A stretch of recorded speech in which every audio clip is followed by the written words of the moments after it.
Okay, today's topic is degrees of freedom. Degrees of freedom refers to the maximum number of logically independent values. ಅಂದರೆ degrees of freedom ಅಂದರೆ ಏನು ಅಂತ first ನೋಡೋಣ. Degrees of freedom ಅದನ್ನ refer ಮಾಡುತ್ತೆ. ಯಾವ degrees of freedom ಒಂದು refer ಮಾಡುತ್ತೆ to the maximum number of logical. Maximum number ಅಂದರೆ ಜಾಸ್ತಿ ನಂಬರ್ ಅಷ್ಟು ಲಾಜಿಕಲ್ ಇಂಡಿಪೆಂಡೆಂಟ್ ವ್ಯಾಲ್ಯೂ ಅನ್ನ ಇದು ಲಾಜಿಕಲ್ ಇಂಡಿಪೆಂಡೆಂಟ್ ವ್ಯಾಲ್ಯೂ ಅನ್ನ ಇದು ರೆಫರ್ ಮಾಡುತ್ತೆ. Okay, refer is called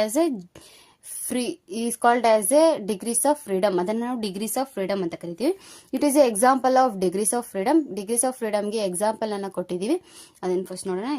first one example, when a single particle moving in a space. ಒಂದೇ ಒಂದು particle moving in a space, ಒಂದು ಸ್ಪೇಸ್ ಅಲ್ಲಿ ಮೂವ್ ಆಗ್ತಾ ಇದೆ.